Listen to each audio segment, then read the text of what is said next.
All right, so here we are for Chapter 5, Part C, Element Families and Their Properties. We can look at descriptive chemistry as the study of the elements and the compounds that they form. All right, so let's move on up here. So, and going through, we're going to take a real run through fast. Looking at hydrogen, physical properties, non-metal, odorless, colorless gas, seldom found by itself in nature because it's like a little kid, it's got to cling to something. Going from gas to a liquid, it's negative 253 Celsius. Doesn't conduct electricity.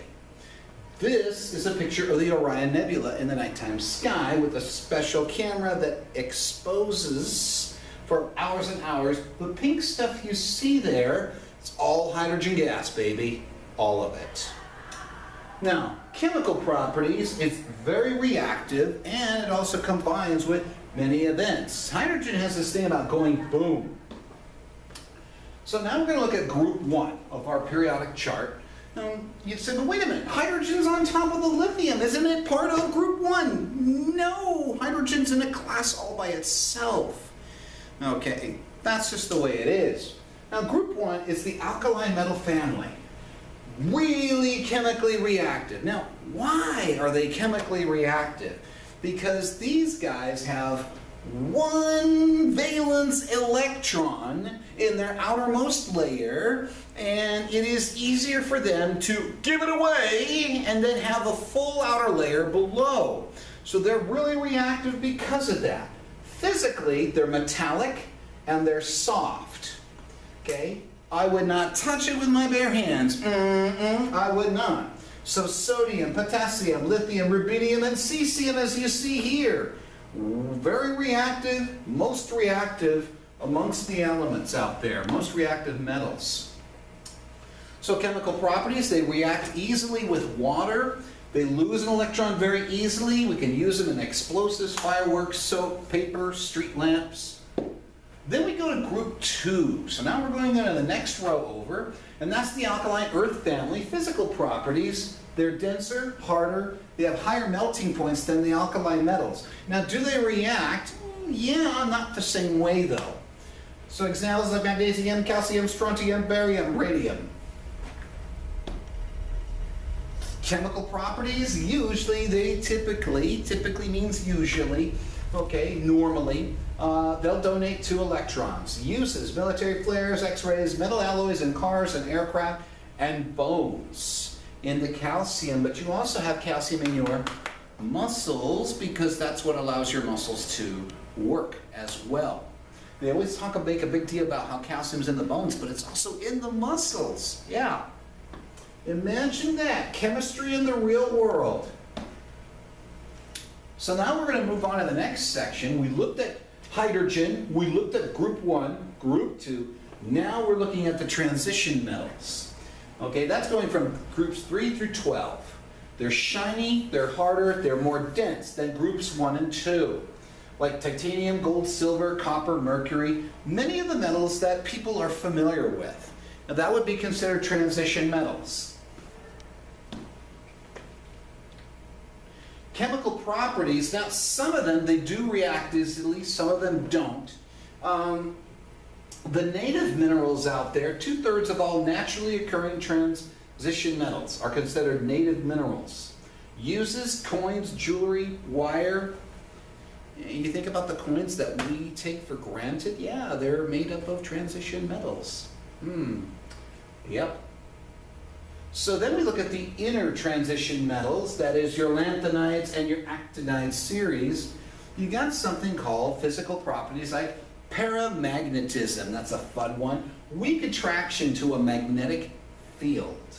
A weak attraction to a magnetic field. Chemical properties like the actinide series, they're highly radioactive. Welcome being radiated. Yeah, okay, I tried that on the spot. It didn't work. Okay, uses glass and atomic bombs.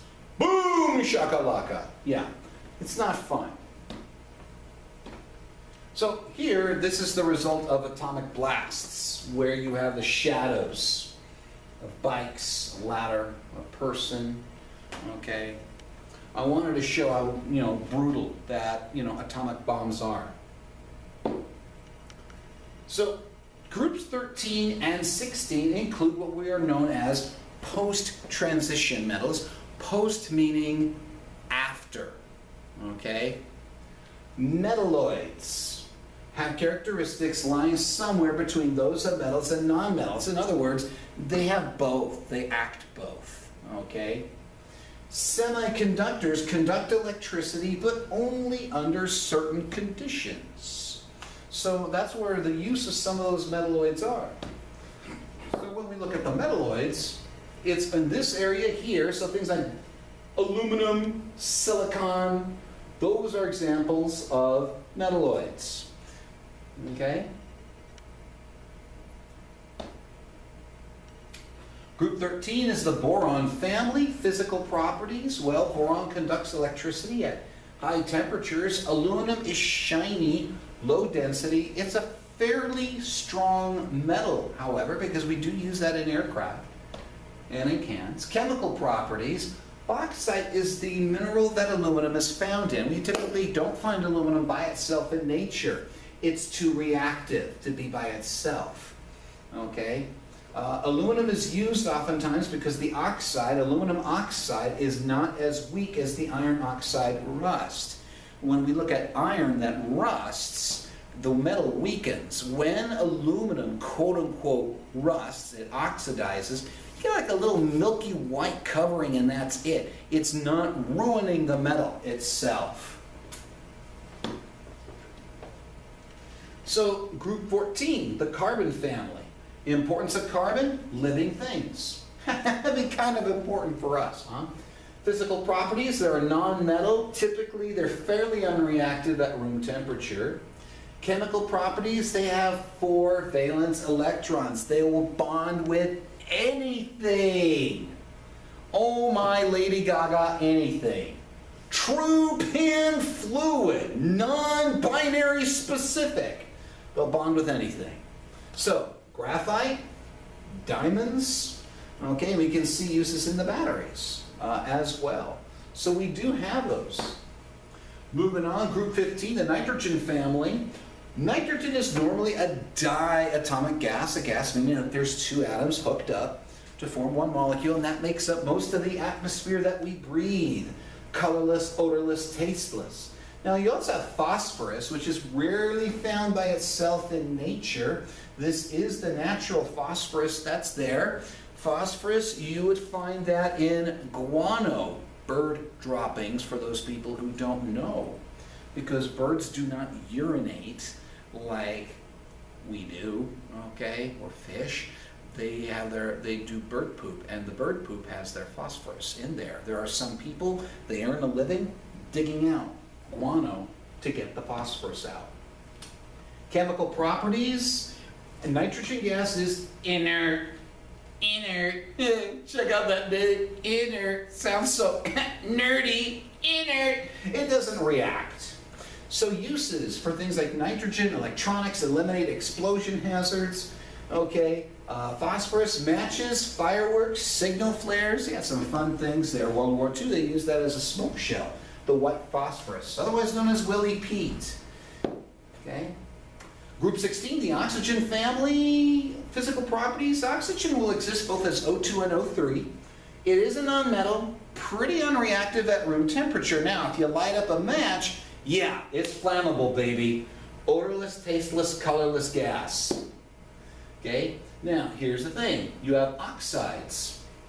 Oxides, or oxygen, will combine easily with other elements. That's a pretty big thing, like CO and CO2. Now, here, oxygen is combined with carbon. CO and CO2 are totally different. Carbon monoxide, 1 oxygen, carbon dioxide, which is 2. So, 1 will kill you. 1, plants use that for the photosynthesis. Yeah.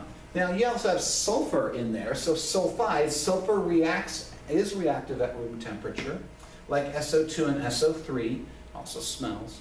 Uses, making rubber and rocket fuel. Sounds scrumptious, doesn't it? Okay. Group 17, the halogen family, chemically uniform group. Physical properties, they're more color, higher melting point, and density. Chemical, they're reactive. Oh my Lady Gaga. They're very reactive, most reactive of the non-metals. How come? You know, you got 7 electrons in their outermost level. Now that's a key thing, because what's the magic number? Think about it. Think about it. Ocho. So what's easier for the atom to do? Drop 7 electrons and get a charge of +7? Or go get one. I'm going to go get that electron. So that's why they're very reactive. When you look at the opposite end, like sodium and lithium, they want to give away their 1 electron. Chlorine and fluorine, they want to pick up an electron. So salts here, this is where it's made up of a metal cation, a positive atom, and an anion, a negative atom. So salts typically are made up of a metal and a non-metal. So for example, NaCl, sodium chloride. Sodium is considered a metal, and the chlorine's a non-metal. That's considered a salt. Uses, halogen lights, laundry bleach, medical uses, absolutely. Group 18, the noble gas family, physical properties, colorless, odorless, tasteless, and chemically they rarely react with other elements. Why? Full outer layer of electrons. With a full outer layer, it doesn't matter. So, uses, balloons, replace nitrogen and air for diving and neon lights. Who? Yeah, can you imagine? And with that, ladies and gentlemen, Hebrews 11:3, through faith we understand that the worlds were framed by the Word of God.